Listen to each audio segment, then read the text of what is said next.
What's up everyone, I am Ahmed Khalifa and today I'm going to be doing another video about categories versus tags.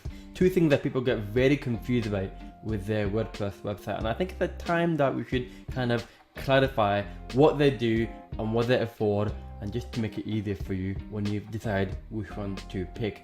So in this video I'm going to be showing you a visual demonstration of how you can use it, example of other people using it, and what you should do with it.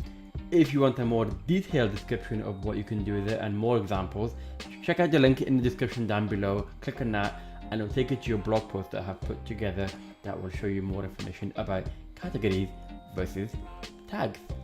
The one thing I should talk about before we switch the screen and look at my computer screen is that we need to get an understanding of what categories and tags are. In essence, they're both kind of very similar in terms of they both group content together, and you can find particular categories or tags which are grouped together. That's the easy way of putting it. But they both operate in different ways. The categories is kind of broad and quite generic kind of thing. Most of the time it tends to be maybe your blog or maybe something around that kind of content. Your tags tend to be a bit more flexible, a bit more free, and it tend to talk about specific posts, and you can kind of create even more subcategories, and it allows people to find specific content about that particular tag or group kind of thing. So why don't we switch the screen and let me show you first of all how you create your own categories and tags depending on your WordPress site. So this is my website, on my WordPress site, and on the dashboard when you go to post categories, this is what you find. And for me on my website, my categories are blog and podcast. That's where my content are, that's where I publish regularly in these two sections.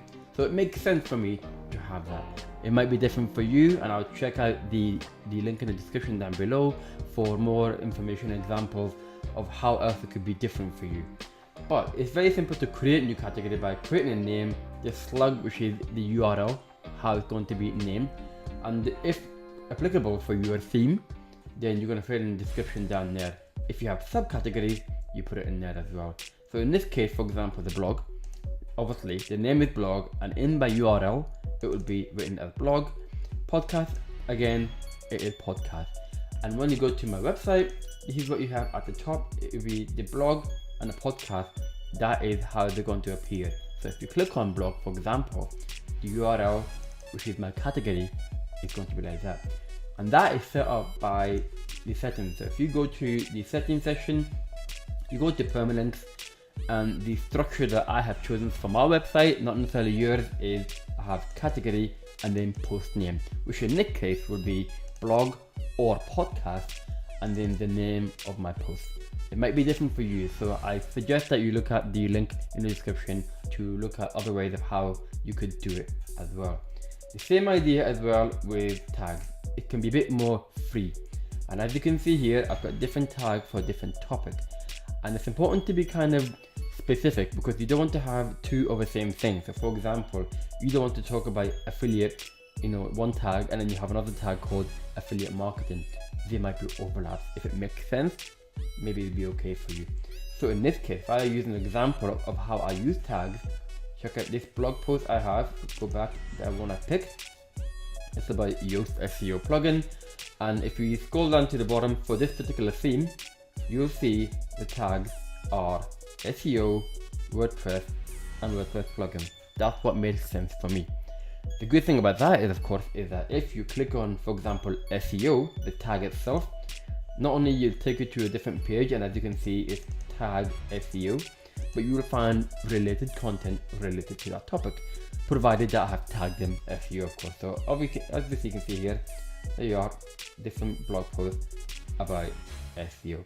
It's very useful if you want to categorize it like that. So why don't you check out other examples? If you look at WordPress.org themselves, you check out the showcase section. This is where they showcase other people who uses WordPress, and if you scroll down here on the left hand side, you can see their tags. And for me, in my opinion, I don't know why they will have CMS as a tag. Frankly, every single example is CMS, but the other section makes sense if you want to look at a particular topic. So for example, if you want to look at celebrities using WordPress, you click on the celebrities tag, and when you click on that, it will take you to a specific page. And as you can see, these are all celebrities there, and it's written as tag celebrities there as well. Another place as well is the plugin section, and if you go to any plugins and you want to find a specific type of plugin, you can search, of course, that would work well. But maybe, for example, if you pick on Jetpack, and if you scroll down a little bit, you can see here as well tags that are related to that topic, and you can find more plugins related to, for example, security. You click on that, and then you have more examples there in security. So it's a really, really good way to organize your content. Really, really good way actually. So the one thing you should be aware of though is that in most situations, you don't want your tag to be indexed on Google, because it's not really relevant for people searching for it. It might create duplicate content, and it's not high quality for a lot of people. Your categories make sense having them indexed, because if I don't have my blog indexed or podcast indexed, then what's the point?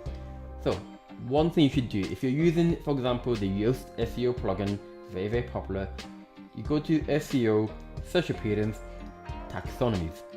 From there, you can see there's categories and tags. And in this case, in my website, I have show categories in the search result. It is yes. But for the tags, I don't want it to appear on the search result of Google, for example. And I just click on no.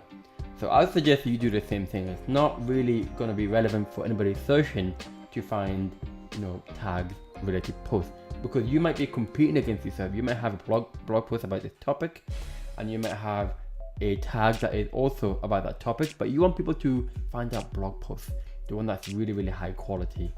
So there are many reasons for blocking tags from your Google index. That's just one of them. So that's what I recommend. I hope you found that useful, and if you have, let me know what you think. Let me know in the description down below of any questions that you have, anything that you find useful. And also don't forget to subscribe down below, click that red button. I'd really, really appreciate it as well. So it's not that hard, you just have to make sure that you got your categories and your tags done correctly. It can make a world of a difference, not just in SEO, but also for your visitors, for your readers, for your audience. So make sure you get that all done correctly. So keep doing your thing, it really does matter. And of course, I'll see you next time. Take care.